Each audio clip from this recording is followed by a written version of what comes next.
بسم الله الرحمن الرحيم حميم تنزيل الكتاب من الله العزيز الحكيم ما خلقنا السماوات والأرض وما بينهما إلا بالحق وأجل مسمى والذين كفروا عما أنذروا معرضون हामीम। ये किताब खुदाए गालिब और हिकमत वाले की तरफ से नाजिल हुई है।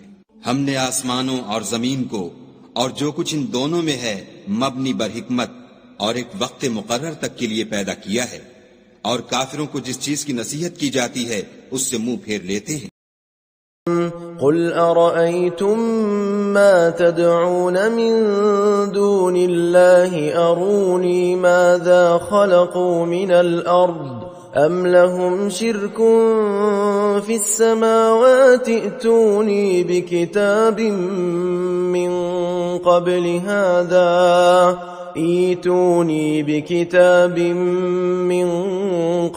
هذا أو أثارة من علم إن كنتم صادقين ومن أضل ممن يدعو من دون الله من لا يستجيب له إلى يوم القيامة وهم عن دعائهم غافلون وإذا حشر الناس كانوا لهم أعداء وكانوا بعبادتهم كافرين وإذا تتلى عليهم آياتنا بينات قال الذين كفروا للحق لما جاءهم هذا سحر مبين أم يقولون افتراه قل إن افتريته فلا تملكون لي من الله شيئا هو أعلم بما تفيضون فيه كفى به شهيدا بيني وبينكم وهو الغفور الرحيم قل ما كنت بدعا من الرسل وما أدري ما يفعل بي ولا بكم إن أتبع إلا ما يوحى إلي وما أنا إلا نذير مبين قل أرأيتم إن كان من عند الله وكفرتم به وشهد شاهد من بني إسرائيل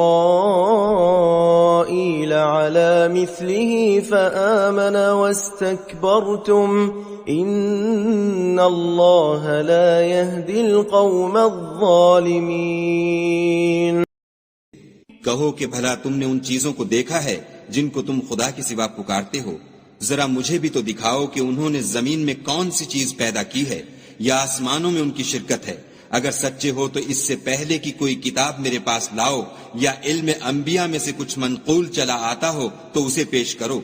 और उस शख्स से बढ़कर कौन गुमराह हो सकता है जो ऐसे को पुकारे जो कयामत तक उसे जवाब न दे सके और उनको उनके पुकारने ही की खबर न हो। और जब लोग जमा किए जाएंगे तो वो उनके दुश्मन होंगे और उनकी परस्तिश से इनकार करेंगे। और जब उनके सामने हमारी खुली आयतें पढ़ी जाती हैं तो काफिर हक के बारे में जब उनके पास आ चुका कहते हैं कि ये तो सरीह जादू है। क्या ये कहते हैं कि उसने इसको अज खुद बना लिया है? कह दो कि अगर मैंने इसको अपनी तरफ से बनाया हो तो तुम खुदा के सामने मेरे बचाव के लिए कुछ इख्तियार नहीं रखते। वो उस गुफ्तगू को खूब जानता है जो तुम उसके बारे में करते हो। वही मेरे और तुम्हारे दरमियान गवाह काफी है और वो बख्शने वाला मेहरबान है। कह दो कि मैं कोई नया पैगंबर नहीं आया और मैं नहीं जानता कि मेरे साथ क्या सलूक किया जाएगा और तुम्हारे साथ क्या किया जाएगा। मैं तो उसी की पैरवी करता हूँ जो मुझ पर वही आती है, और मेरा काम तो अलानिया हिदायत करना है। कहो कि भला देखो तो, अगर ये कुरान खुदा की तरफ से हो और तुमने उससे इनकार किया और बनी इसराइल में से एक गवाह इसी तरह की एक किताब की गवाही दे चुका और ईमान ले आया और तुमने सरकशी की, तो तुम्हारे जालिम होने में क्या शक है। बेशक खुदा जालिम लोगों को हिदायत नहीं देता। وقال الذين كفروا للذين آمنوا لو كان خيرا ما سبقونا إليه وإذ لم يهتدوا به فسيقولون هذا إفك قديم ومن قبله كتاب موسى إماما ورحمة وهذا كتاب مصدق لسانا عربيا لينذر الذين ظلموا وبشرى للمحسنين. إن الذين قالوا ربنا الله ثم استقاموا فلا خوف عليهم ولا هم يحزنون أولئك أصحاب الجنة خالدين فيها جزاء بما كانوا يعملون. ووصينا الإنسان بوالديه إحسانا حملته أمه كرها ووضعته كرها وحمله وفصاله 30 شهرا حتى إذا بلغ أشده وبلغ 40 سنة قال رب أوزعني أن أشكر نعمتك التي أنعمت علي وعلى والدي وأن أعمل صالحا ترضاه وأصلح لي في ذريتي إني تبت إليك وإني من المسلمين. أولئك الذين نتقبل عنهم أحسن ما عملوا ونتجاوز عن سيئاتهم في أصحاب الجنة وعد الصدق الذي كانوا يوعدون.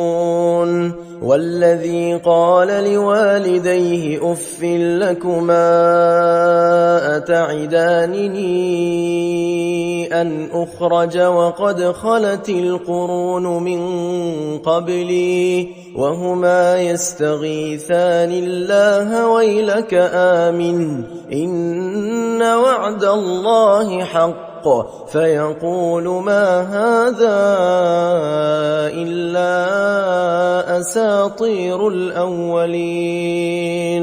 أولئك الذين حق عليهم القول في أمم قد خلت من قبلهم من الجن والإنس إنهم كانوا خاسرين. ولكل درجات مما عملوا وليوفيهم أعمالهم وهم لا يظلمون. ويوم يعرض الذين كفروا على النار أذهبتم طيباتكم في حياتكم الدنيا واستمتعتم بها فاليوم تجزون عذاب الهون بما كنتم تستكبرون في الأرض بغير الحق وبما كنتم تفسقون. और काफिर मोमिनों से कहते हैं कि अगर ये दीन कुछ बेहतर होता तो ये लोग उसकी तरफ हमसे पहले न दौड़ पड़ते, और जब वो इससे हिदायत याब न हुए तो अब कहेंगे कि ये पुराना झूठ है। और इससे पहले मूसा की किताब थी लोगों के लिए रहनुमा और रहमत, और ये किताब अरबी जबान में है, उसी की तस्दीक करने वाली, ताकि जालिमों को डराए और नेकुकारों को खुशखबरी सुनाए। जिन लोगों ने कहा कि हमारा परवरदिगार खुदा है, फिर वो उस पर कायम रहे, तो उनको ना कुछ खौफ होगा और न वो गमनाक होंगे। यही अहले जन्नत हैं कि हमेशा उसमें रहेंगे। ये उसका बदला है जो वो किया करते थे। और हमने इंसान को अपने वालिदैन के साथ भलाई करने का हुक्म दिया। उसकी माँ ने उसको तकलीफ से पेट में रखा और तकलीफ ही से जना, और उसका पेट में रहना और दूध छोड़ना 2.5 बरस में होता है, यहाँ तक कि जब खूब जवान होता और 40 बरस को पहुंच जाता है तो कहता है कि ऐ मेरे परवरदिगार, मुझे तौफीक दे कि तूने जो एहसान मुझ पर और मेरे माँ बाप पर किए हैं उनका शुक्रगुजार हूँ, और ये कि नेक अमल करूँ जिनको तू पसंद करे, और मेरे लिए मेरी औलाद में इस्लाह और तक़वा दे। मैं तेरी तरफ रुजू करता हूँ और मैं फरमाबरदारों में हूँ। यही लोग हैं जिनके आमाल नेक हम कबूल करेंगे और उनके गुनाहों से दरगुजर फरमाएंगे, और यही अहले जन्नत में होंगे। ये सच्चा वादा है जो उनसे किया जाता था। और जिस शख्स ने अपने माँ बाप से कहा कि उफ उफ, तुम मुझे ये बताते हो कि मैं जमीन से निकाला जाऊंगा, हालांकि बहुत से लोग मुझसे पहले गुजर चुके हैं, और वो दोनों खुदा की जनाब में फरियाद करते हुए कहते थे कि कमबख्त ईमान ला, खुदा का वादा सच्चा है। तो कहने लगा, ये तो पहले लोगों की कहानियां हैं। यही वो लोग हैं जिनके बारे में जिन्नों और इंसानों की दूसरी उम्मतों में से जो उनसे पहले गुजर चुकी अजाब का वादा तहकीक हो गया। बेशक वो नुकसान उठाने वाले थे, और लोगों ने जैसे काम किए होंगे उनके मुताबिक सबके दर्जे होंगे। गरज ये है कि उनको उनके अमाल का पूरा बदला दे और उनका नुकसान न किया जाए। और जिस दिन काफिर दोज़ख के सामने किए जाएंगे तो कहा जाएगा कि तुम अपनी दुनिया की जिंदगी में लज्जतें हासिल कर चुके और उनसे मुतमत्ते हो चुके, सो आज तुमको जिल्लत का अजाब है। ये उसकी सजा है कि तुम जमीन में नाहक गुरूर किया करते थे और उसकी कि बदकिरदारी करते थे। वज़कुर अखा आद इज़ अंज़र क़ौमहु बिल-अहक़ाफ़ वक़द ख़लतिन नुज़ुरु मिन बैनि यदैहि व मिन ख़ल्फ़िहि अल्ला तअबुदू इल्लल्लाह इन्नी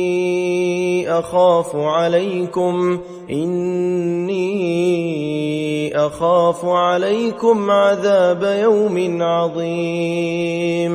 क़ालू अजि'तना लितअफ़िकना अन आलिहतिना फ़अतिना बिमा तअिदुना इन कुन्त मिनस सादिक़ीन।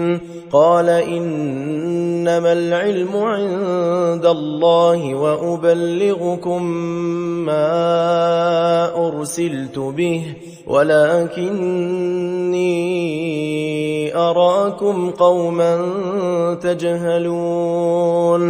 फलम्मा रअवहु आरिضا मुस्तक़बिल अवदियतिहिम क़ालू हाज़ा आरिض मुमतिरुना बल हुव मस्तअजलतुम बिहि रीहुन फ़ीहा अज़ाबुन अलीम तुदम्मिरु कुल्ल शैइन बिअम्रि रब्बिहा फ़अस्बहू ला युरा इल्ला मसाकिनुहुम कज़ालिक नजज़िल क़ौमल मुजरिमीन। वलक़द मक्कन्नाहुम फ़ीमा मक्कन्नाकुम फ़ीहि वजअलना लहुम समअन वअबसारा वअफ़इदतन फमा अग़ना अन्हुम समअहुम वला अबसारुहुम वला अफ़इदतुहुम मिन शै'इन إذ كانوا يجحدون بآيات الله وحاق بهم ما كانوا به يستهزئون। ولقد أهلكنا ما حولكم من القرى وصرفنا الآيات لعلهم يرجعون فلولا نصرهم الذين اتخذوا من دون الله قربانا آلهة بل ضلوا عنهم وذلك إفكهم وما كانوا يفترون وإذ صرفنا إليك نفرا من الجن يستمعون القرآن فلما حضروه قالوا أنصتوا فلما قضي ولوا إلى قومهم منذرين قالوا يا قومنا إنا سمعنا كتابا أنزل من بعد موسى مصدقا لما بين يديه يهدي إلى الحق وإلى طريق مستقيم. اور قوم عاد کے بھائی ہود کو یاد کرو کہ جب انہوں نے اپنی قوم کو سرزمین احقاف میں ہدایت کی اور ان سے پہلے اور پیچھے بھی ہدایت کرنے والے گزر چکے تھے کہ خدا کے سوا کسی کی عبادت نہ کرو، مجھے تمہارے بارے میں بڑے دن کے عذاب کا ڈر لگتا ہے. کہنے لگے کیا تم ہمارے پاس اس لیے آئے ہو کہ ہم کو ہمارے معبودوں سے پھیر دو؟ اگر سچے ہو تو جس چیز سے ہمیں ڈراتے ہو اسے ہم پر لے آؤ. انہوں نے کہا کہ اس کا علم تو خدا ہی کو ہے، اور میں تو جو احکام دے کر بھیجا گیا ہوں وہ تمہیں پہنچا رہا ہوں، لیکن میں دیکھتا ہوں کہ تم لوگ نادانی میں پھنس رہے ہو. پھر جب انہوں نے اس عذاب کو دیکھا کہ بادل کی صورت میں ان کے میدانوں کی طرف آ رہا ہے تو کہنے لگے یہ تو بادل ہے جو ہم پر برس کر رہے گا، نہیں بلکہ یہ وہ چیز ہے جس کے لیے تم جلدی کرتے تھے، یعنی آندھی جس میں درد دینے والا عذاب بھرا ہوا ہے. ہر چیز کو اپنے پروردگار کے حکم سے تباہ کیے دیتی ہے، تو وہ ایسے ہو گئے کہ ان کے گھروں کے سوا کچھ نظر ہی نہیں آتا تھا. گناہگار لوگوں کو ہم اسی طرح سزا دیا کرتے ہیں. اور ہم نے ان کو ایسے مقدور دیے تھے جو تم لوگوں کو نہیں دیے، اور انہیں کان اور آنکھیں اور دل دیے تھے، تو جب کہ وہ خدا کی آیتوں سے انکار کرتے تھے تو نہ تو ان کے کان ہی ان کے کچھ کام آ سکے اور نہ آنکھیں اور نہ دل، اور جس چیز سے استہزا کیا کرتے تھے اس نے ان کو آ گھیرا. اور تمہارے ارد گرد کی بستیوں کو ہم نے ہلاک کر دیا اور بار بار اپنی نشانیاں ظاہر کر دیں تاکہ وہ رجوع کریں. تو جن کو ان لوگوں نے تقرب خدا کے لیے خدا کے سوا معبود بنایا تھا انہوں نے ان کی کیوں مدد نہ کی، بلکہ وہ ان کے سامنے سے گم ہو گئے، اور یہ ان کا جھوٹ تھا اور یہی وہ افترا کیا کرتے تھے. اور جب ہم نے جنوں میں سے کئی شخص تمہاری طرف متوجہ کیے کہ قرآن سنیں تو جب وہ اس کے پاس آئے تو آپس میں کہنے لگے کہ خاموش رہو. جب پڑھنا تمام ہوا تو اپنی برادری کے لوگوں میں واپس گئے کہ ان کو نصیحت کریں. کہنے لگے کہ اے قوم، ہم نے ایک کتاب سنی ہے جو موسیٰ کے بعد نازل ہوئی ہے، جو کتابیں اس سے پہلے نازل ہوئی ہیں ان کی تصدیق کرتی ہے اور سچا دین اور سیدھا رستہ بتاتی ہے. یا قومنا اجیبوا داعی اللہ وآمنوا به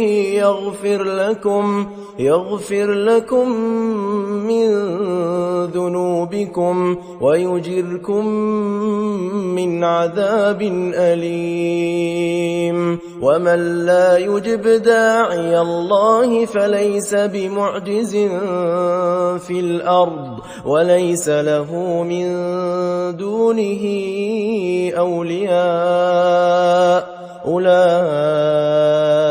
في ضلال مبين. أولم يروا أن الله الذي خلق السماوات والأرض ولم يعي بخلقهن بقادر على أن يحيي الموتى بلى إنه على كل شيء قدير. ويوم يعرض الذين كفروا على النار أليس هذا بالحق قالوا بلى وربنا قال فذوقوا العذاب بما كنتم تكفرون فاصبر كما صبر أولو العزم من الرسل ولا تستعجل لهم كأنهم يوم يرون ما يوعدون لم يلبثوا إلا ساعة من نهار بلاغ فهل يهلك إلا القوم الفاسقون اے قوم، خدا کی طرف بلانے والے کی بات کو قبول کرو اور اس پر ایمان لاؤ، خدا تمہارے گناہ بخش دے گا اور تمہیں دکھ دینے والے عذاب سے پناہ میں رکھے گا۔ اور جو شخص خدا کی طرف بلانے والے کی بات قبول نہ کرے گا تو وہ زمین میں خدا کو عاجز نہیں کر سکے گا اور نہ اس کے سوا اس کے حمایتی ہوں گے۔ یہ لوگ صریح گمراہی میں ہیں۔ کیا انہوں نے نہیں سمجھا کہ جس خدا نے آسمانوں اور زمین کو پیدا کیا اور ان کے پیدا کرنے سے تھکا نہیں، وہ اس بات پر بھی قادر ہے کہ مردوں کو زندہ کر دے؟ ہاں وہ ہر چیز پر قادر ہے۔